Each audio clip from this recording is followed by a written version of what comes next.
पाप को जलाकर राख कर दूंगा, वो भी परमानेंटली।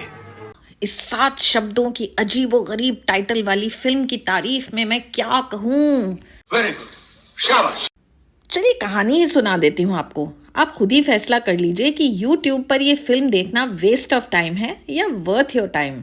के.आर. रेड्डी द्वारा डायरेक्टेड, एक्चुअली मिस डायरेक्टेड, इस फिल्म के हीरो हैं शंकर यानी धर्मेंद्र, जो अपने बड़े भाई, भाभी और भतीजे के साथ एक आलीशान घर में रहते हैं। शंकर को अपने भाई कुलभूषण खरबंदा से लगातार ताने सुनने पड़ते हैं कि वो बेकार है, निठल्ला है, मुफ्त का खा रहा है, लेकिन शंकर की सेहत पर इसका कोई असर नहीं पड़ता। मुफ्त की रोटी तोड़ने के साथ साथ वो रैंडम हीरोगिरी यानी मारपीट भी करता रहता है अपनी प्यारी भाभी और भतीजे के फुल सपोर्ट के साथ। ऐसी ही एक रैंडम लड़ाई में वो बैंक लूटने आए पूरे के पूरे गैंग की धुलाई कर डालता है। लुटे पिटे ये गुंडे जब अपने बॉसेस के पास जाते हैं तो वहां उनके आखिरी स्वागत की शानदार तैयारी पहले से ही की जा चुकी है। अनुपम खेर अपनी डेन में एंट्री लेते हैं पूरे स्टाइल में, कोर्ट में गुलाब और कॉरिडोर में खड़ी लेडीज उन पर फूल बरसाती हुई। आखिर काफी महान काम करना है उन्हें आज। डेन में उनके साथ हैं शादीलाल यानी शक्ति कपूर, जो अपनी हर लाइन में परमानेंट और टेम्परेरी शब्द इस्तेमाल करते हैं। ये उनका तकिया कलाम है। मैं कोई भी काम टेम्परेरी नहीं करता हूँ, हर काम परमानेंट करता हूँ।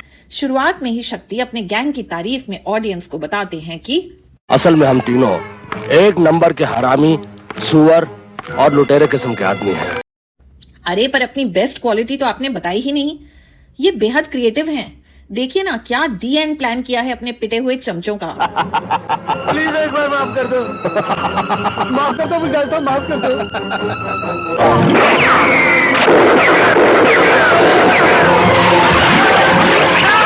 अब हमारे पाले हुए मगरमच्छ तुम लोगों के जिस्मों को चटकारे ले लेकर खाएंगे। अरे ये तीसरा विलन तो मैं भूल ही गई, सदाशिव अमरापुरकर। इनका भी दी एंड बड़ा मजेदार होने वाला है, देखते रहिए। फिलहाल तो शक्ति कपूर आए हैं कुलभूषण खरबंदा के पास काफी सारी रिश्वत लेकर। काम छोटा सा ही है, बस कुछ बड़े बड़े इलीगल कंस्ट्रक्शन के पेपर्स पास करवाने हैं। पर ऑफ कोर्स खरबंदा रिफ्यूज कर देते हैं परमानेंटली। अब आपको तो पता है कि ये तीनों विलन कितने के हरामी, सुअर और लुटेरे किस्म के आदमी हैं। तो अपनी क्रिएटिविटी लगा के ये तीनों इल्जाम लगा देते हैं बेचारे सीधे साधे गोविंदा पे, जो कुलभूषण खरबंदा का असिस्टेंट ही नहीं उनकी बेटी का पति भी है। यहां से शुरू होती है डबल ट्रेजेडी। गोविंदा खुद को इनोसेंट प्रूव करने के चक्कर में मारा जाता है, पर लॉन्ग टाइम तक फराह को इसकी कोई खबर ही नहीं है और ना ही उसे आइडिया होता है कि अपनी फैमिली के आंसू भरे चेहरे ऐसे क्यों हैं। कम से कम ये तो पूछ लेती कि डूड हुआ क्या है, why are all of you looking like ये पिक्चर रिलीज होने से पहले ही सुपर फ्लॉप हो चुकी है। बट वरी नॉट, ये गुड न्यूज देने के लिए तीनों क्रिएटिव विलन्स खुद प्रकट होते हैं, इतने केयरिंग और इतने हेल्पफुल कि मुझे तो आंसू आ गए। ये तीनों फराह के लिए लेकर आए हैं गोविंदा की डेड बॉडी की फोटोज और उसका डेथ सर्टिफिकेट, साथ ही फराह का सिंदूर पोंछ डालते हैं permanently. But that is not the end of their helpfulness. You see, ये लोग खर्चा करके फराह के लिए एक ब्रांड न्यू व्हाइट साड़ी भी लाए हैं।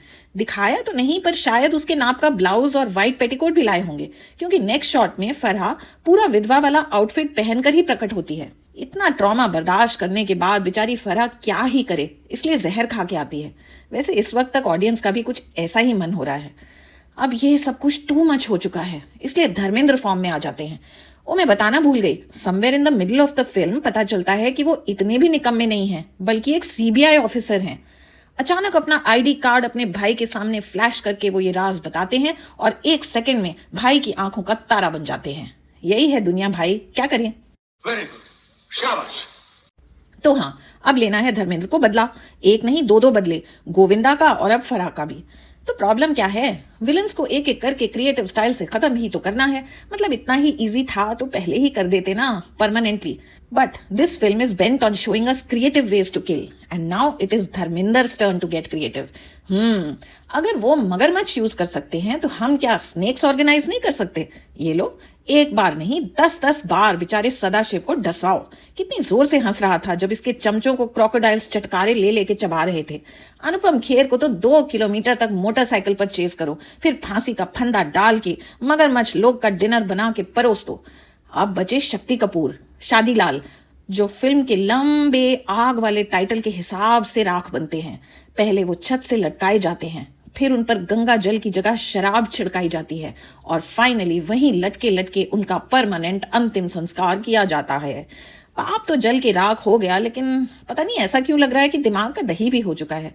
हाँ, बीच में कहीं आती है अनीता राज भी धर्मेंद्र के साथ कुछ चीप ओब्सीन टाइप सीन्स में, और अचानक गायब भी हो जाती हैं। I don't know where and I don't really care, because इस क्रोकोडाइल, स्नेक्स और क्रेजी क्रिएटिव पीपल के जंगल में किस किस को याद रखो। ये फिल्म रिलीज हुई थी 1988 में, जब इस टाइप की ओवर द टॉप फिल्में बना करती थी। पाप की दुनिया, खून भरी मांग, वक्त की आवाज, पर ये वाली तो मतलब सिर्फ नाम के ही बेसिस पर यूनिक है, और इसकी A1 क्रिएटिविटी तो आपने देख ही ली।